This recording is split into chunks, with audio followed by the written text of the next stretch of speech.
যদি মনে হয় আমার কথাগুলো সঠিক, যদি মনে হয় যে আপনি আমার সাথে একমত, তাহলে ভিডিওটা সর্বোচ্চ শেয়ার করবেন। আচ্ছা, দোষটা কার দিব? উত্তরার মাইলস্টোনের স্কুল অ্যান্ড কলেজে যে ঘটনা ঘটেছে, এই ঘটনার দায়ভারটা আসলে কার?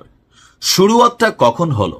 আমাদের ফ্লাইট লেফটেন্যান্ট, একজন মেধাবী ছেলে তৌকির, পাইলট, আপনি যুদ্ধ বিমান প্রশিক্ষণের জন্য গতকালকে যে ঘটনা ঘটেছে, এই ঘটনার দায়ভার আসলে কার? এই ঘটনার দায়ভার হচ্ছে এই রাষ্ট্রের, এই সিস্টেমের।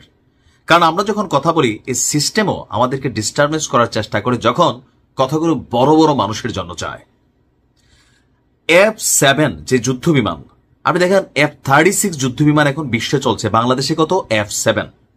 1976 সালে সেই দ্বিতীয় প্রথম বিশ্বযুদ্ধে ব্যবহৃত তৎকালীন প্রেক্ষাপটের যেই বিকল্প, মানে কি বলে, যে যন্ত্রাংশ নষ্ট, সারা পৃথিবীতে এগুলোর কোনো কাস্টমার খুঁজে পায় না, সেই বিমানগুলোই আমরা কিনছি, আমাদের বিভিন্ন সরকার ক্ষমতায় থাকার সময় কিনছে। অনেকে বলছেন যে এত এত আকাশ সীমা থাকতে কেন আসলে এই শহরের মধ্যে আমাদের ফ্লাইট লেফটেন্যান্ট তৌকির, তিনি আসলে এই প্র্যাকটিসটা করতে গেলেন। এখানে আপনার কিছু ভুল ধারণা আছে। বিষয়টা এমন না যে এটা সিস্টেমের মধ্যে যে পুরো বঙ্গোপসাগর খালি অথবা বিশাল খালি জলাশয় আছে যেখানে চাইলে এটা করতে পারে। আসলে যুদ্ধ বিমানের বেশ কিছু প্রশিক্ষণ কর্মসূচি আছে।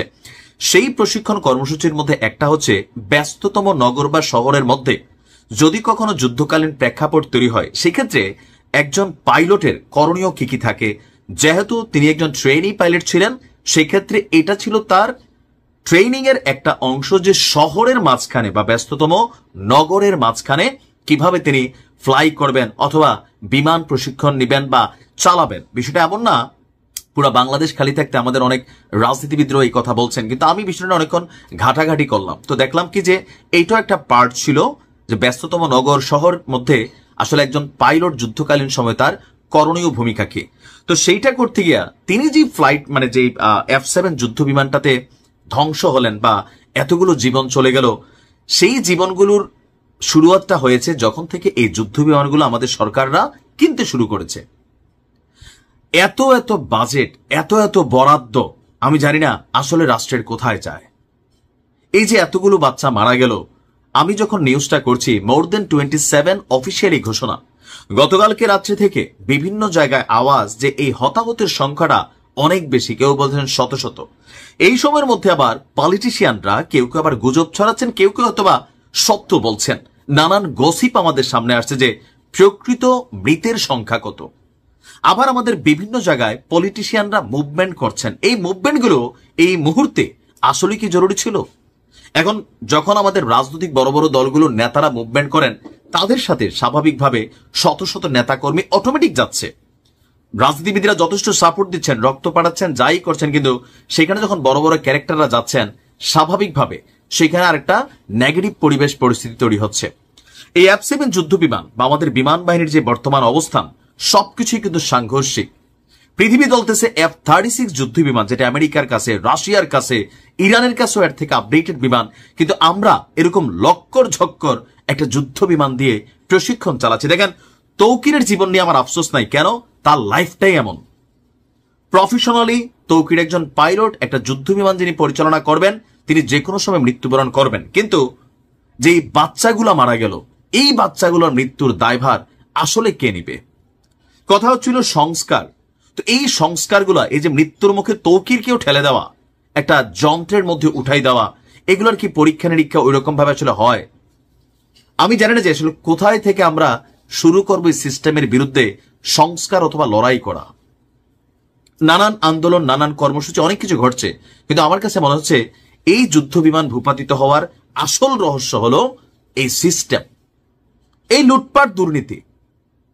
আর এই সিস্টেমের বিরুদ্ধে আওয়াজ তুলতে গেলে আপনার আওয়াজকে টেকনিক্যালি বন্ধ করা হয়। আপনি মনে করতেছেন আমাদের সরকাররা এগুলা করে? না ভাই। এই যে যখন ইরান ইসরায়েল নিয়ে আমরা যখন কথা বলি, ইসরায়েলের অন্যায়ের বিপরীতে যখন কথা বলি, ফেসবুক ইউটিউবে কথা বলার সিস্টেম বন্ধ করে দেওয়া হয়েছে না? আমার ভিডিও পাচ্ছেন না, আপনি কোথায় গিয়ে কার বিরুদ্ধে কথা বলবেন? তবে আমার মনে হয় আমাদের বিমান বাহিনীর এই F-7 যুদ্ধ বিমানে গত গেল কয়েক দশকে 8 জন মেধাবী পাইলট জীবন হারিয়েছে। আর এই দুর্ঘটনার ফলে বিভিন্ন জায়গায় শত শত মানুষ তাদের জীবন হারিয়েছে। আমরা ভুলে যাব ট্রেন্ডের মধ্যে 2 দিন আগেও এনসিপি গোপালগঞ্জে যাওয়ার পর যে মাইকটেড চলছে, আর্মির ট্যাঙ্কে করে চলে আসছে, এগুলো নিয়ে বাংলাদেশ ব্যস্ত ছিল। এর মাঝখানে এই ঘটনা, কেউ বলছেন পরিকল্পিত, বাট আমার মনে হয় না যে এতটা ছোট লোক আমরা হয়ে গেছি যে এরকম কোন ঘটনা করে গোপালগঞ্জের ঘটনাকে ধামাচাপা দিব। আবার এই বিষয় নিয়ে ফেসবুকে যারা গুজব ছড়াচ্ছেন, আপনারা উদ্দেশ্য প্রণোদিতভাবে কাজ করছেন। এই জিনিসগুলোর সমাধান হওয়া উচিত। এই ঘটনার পর বাংলাদেশে আমাদের যে প্রশিক্ষণ যুদ্ধ বিমানগুলো আছে, অথবা ফাইনালি কখনো কোনো দেশের সাথে যুদ্ধ লাগলে যে যুদ্ধ বিমানগুলো আছে, আরেকবার চেক করা দরকার। না তো এমন হবে যে যুদ্ধ লেগে গেছে, আমাদের বিমানের চাকা খোলা, পিছনের ধরেন মেশিন চলে না, গ্লাইডেড বোমা লোড হচ্ছে না, আরো অনেক কিছু। আল্লাহর কাছে দোয়া করি ওই সকল মায়েদের জন্য, বাবাদের জন্য যাদের সন্তানরা জীবন দিয়েছেন, শাহাদাত বরণ করেছেন এই ঘটনার মাধ্যমে। শুধুমাত্র আবেগী ডায়লগ ইউনুস স্যারের মন্তব্যে আমার খুশি আসে নাই। আমার দরকার হচ্ছে জাস্টিস। এই ঘটনাগুলোর পিছনে এরকম অকেজুর লক্করজকর যুদ্ধ বিমানগুলা যখনই কিনা হয়েছে, রিসেন্টলি যদি কিনা হয়ে থাকে 2, 4, 10, 20 বছরের মধ্যে, যে সারা পৃথিবীগুলোর ব্যান করে দিছে, বাংলাদেশের মতন দেশের কাছে চীন হোক, রাশিয়া হোক, যারাই বিক্রি করতেছে, যেই সরকার তৎকালীন ক্ষমতায় এগুলোকে পারচেজ করছে, সেটার সাথে জড়িত থাকা প্রত্যেকের বিচার হতে হবে। বিচার নয়তো 3 দিন কানবো, আবার সে একই অবস্থা হয়ে যাবে। আল্লাহ সবাইকে হেফাজত করুক।